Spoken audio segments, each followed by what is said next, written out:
Image வந்துட்டு collage பண்ணிக்கோங்க. 4:5 ரேஷியோவில் எடுத்துக்கோங்க. ஓகேவா? நம்ம 4:5 ரேஷியோவில் தான் வச்சு எடிட் பண்ண போகிறோம். அதனால நீங்கள் சேவ் பண்ணுறப்போ 4:5 ரேஷியோ வச்சுக்கோங்க. ஸோ ஃபோட்டோ கரெக்டாக அந்த மாதிரி எல்லாமே கரெக்டாக கட் ஆகாத மாதிரி பார்த்துக்கோங்க. நான் வந்துட்டு இப்போ எடுத்துட்டேன்னா ஸோ இதை நான் ஸ்க்ரீன்ஷாட் எடுத்துக்கிறேன். ஸோ நிறைய பேர் பிடிஎஸ் அந்த வச்சு எடிட் பண்ண சொல்லிட்டே இருக்காங்க. தான் நான் இதை எடிட் பண்ணுறேன். எனக்கு பிடிஎஸ் பற்றி ஒன்றுமே தெரியாது. ஓகேவா? இப்போ இன்ஷாட் ஓப்பன் பண்ணிக்கோங்க. இது வந்து நான் சும்மா டெஸ்ட் பண்ணது. ஃபர்ஸ்ட் வந்து ஃபோட்டோ செலக்ட் பண்ணிவிட்டு நியூ கொடுத்துக்கோங்க. பிளாங்க் செலக்ட் பண்ணிவிட்டு இதை அப்படியே சேவ் பண்ணிக்கலாம். ஓகேவா? கலர் வந்து ஒயிட் இருக்கட்டும். மறுபடியும் கிரியேட் நியூ கொடுத்துட்டு நீங்கள் யார் எடிட் பண்ண போகிறீங்களோ அவங்க ஃபோட்டோ எடுத்துக்கோங்க. மேக்ஸிமம் ஒரு ஹாஃப் இதாவது ஃபுல் லென்த் இருக்க மாதிரி பார்த்துக்கோங்க. கட் அவுட் கொடுத்துக்கோங்க. கொடுத்துட்டு உங்களுக்கு ஏதாவது சேஞ்சஸ் பண்ணணும்னா இந்த ப்ரஷ் வச்சுட்டு எங்காச்சும் எரேஸ் ஆயிருந்ததுன்னா அந்த இடத்துல இது பண்ணிங்கன்னா கட் ஆனதெல்லாம் திரும்ப வந்துடும். போகணும்னா எரேஸில் வச்சு மறுபடியும் அந்த இடத்துல இது பண்ணிங்கன்னா போயிடும். ஓகேவா? ப்ரஷ் வச்சு பண்ணிங்கன்னா திரும்ப அந்த பிளேஸில் கட் ஆனதெல்லாம் திரும்ப வந்துடும். எரேசர் வச்சு பண்ணிங்கன்னா எரேஸ் ஆயிரும். அவ்வளோதான். ஓகேவா? இதை வந்துட்டு நம்ம சேவ் பண்ணிக்கலாம். சேவ் பண்ணதுக்கு அப்புறம் நம்ம வந்து மறுபடியும் கிரியேட் நியூ கொடுத்துக்கோங்க. கிரியேட் நியூ கொடுத்துட்டு உங்களுக்கு வந்துட்டு ஒரு பேக்ரவுண்ட் ஒரு 4-5 இமேஜ் கொடுத்துருப்பேன். அதை மெட்டீரியல் லிங்க்ல டவுன்லோட் பண்ணிக்கோங்க. அதுக்கப்புறம் இப்போ நம்ம ஸ்க்ரீன்ஷாட் எடுத்த இமேஜை நான் வந்து செலக்ட் பண்ணிட்டு 4:5 ரேஷியோவில் வச்சுக்கிறேன். ஸோ நீங்கள் வந்துட்டு கொலாஜ் பண்ணியிருந்தீங்கன்னா அந்த இமேஜ் அப்படியே செலக்ட் பண்ணிக்கோங்க. இப்போ ஃபில்டர்ல நம்ம வந்துட்டு சில எஃபெக்ட் ஆட் பண்ண போறோம். எஃபெக்ட்ல ஃபில்டர் ஆட் பண்ண போறோம். ஸோ அட்ஜஸ்ட் போய்க்கோங்க. ஸோ அட்ஜஸ்ட்ல போயிட்டு ஃபில்டர் இருக்கா, ஸோ அதை வந்துட்டு செலக்ட் பண்ணிக்கோங்க. அதுல வந்து டார்க் செலக்ட் பண்ணிக்கோங்க. ஸோ மீதியெல்லாம் பார்த்தீங்கன்னா உங்களுக்கு வந்துட்டு கொஞ்சம் டிஃப்ரெண்டா இருக்கும்.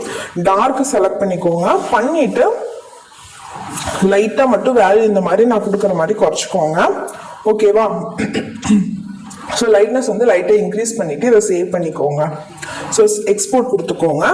எக்ஸ்போர்ட் கொடுத்துட்டு மறுபடியும் வந்துட்டு கிரியேட் நியூவே கொடுங்க.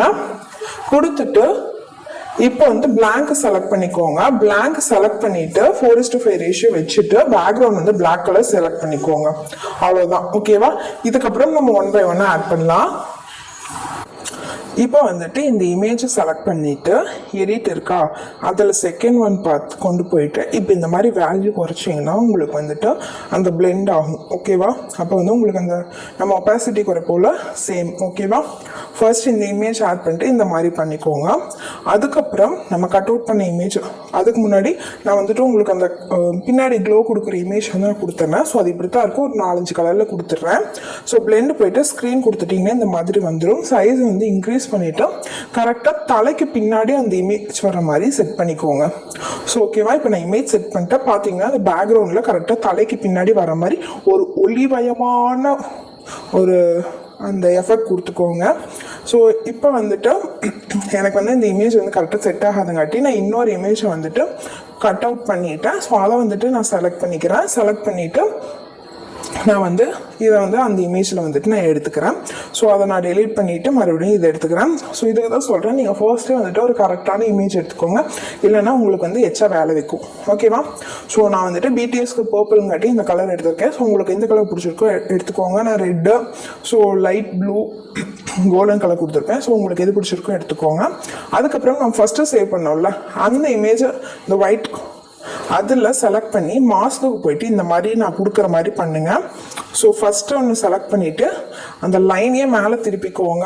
ஸோ இது நம்ம ஆல்ரெடி சொன்னதான் நம்ம வீடியோஸில் கிரேடியன்ட் எஃபெக்ட்டு. இந்த கிரேடியன்ட் எஃபெக்ட் வேணும்னா சொல்லுங்கள், நான் இதையும் ஆட் பண்ணுறேன்.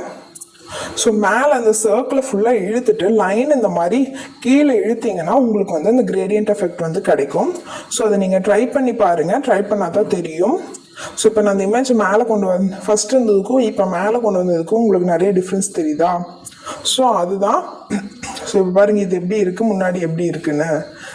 ஸோ இந்த கிரேடியன்ட் எஃபெக்ட் நீங்கள் ஃபுல்லாமே ட்ரை பண்ணிவிட்டு கரெக்டாக பண்ணுங்கள். அதே மாதிரி அந்த ஒளிவட்டம் வந்துட்டு கரெக்டாக இருக்க மாதிரி பார்த்துக்கோங்க. ரொம்ப மேலேயும் இல்லாமல் ரொம்ப கீழேயும் இல்லாமல் கரெக்டாக தலைக்கு பின்னாடி இருக்க மாதிரி பார்த்துக்கோங்க. அப்போ தான் கொஞ்சம் நல்லாயிருக்கும். ஸோ இப்போ பார்த்தீங்கன்னா நம்ம இமேஜஸ் எல்லாமே ஆட் பண்ணியாச்சு.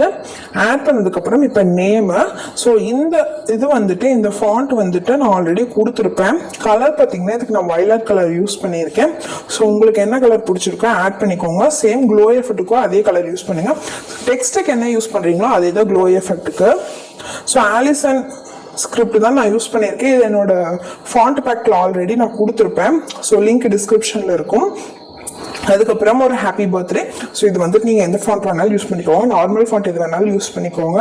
ஸோ நான் என்கிட்ட இருக்க நார்மல் ஃபாண்ட் தான் யூஸ் பண்ணியிருப்பேன். இது ஆல்ரெடி நிறைய வீடியோஸில் கொடுத்துட்டேன், அதனால நான் கொடுக்கல. உங்களுக்கு வேணா சொல்லுங்க, நான் கொடுக்குறேன். ஹாப்பி பர்த்டே மட்டும் கொடுத்துக்கோங்க. இல்லைன்னா உங்கள் மொபைல் இன்ஷார்ட்லேயே ஒரு ரொபோட்டோ தின்னு இருக்கும், ரொபோட்டோ மீடியம்னு இருக்கும். ஸோ நீங்கள் அந்த ஃபாண்ட்ஸ் கூட நீங்கள் யூஸ் பண்ணிக்கலாம்.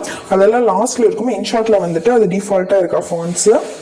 ஸோ இப்போ பாருங்க, இதை வந்துட்டு நான் கரெக்டாக அதுக்கு கீழே வர மாதிரி வச்சுக்கிறேன்.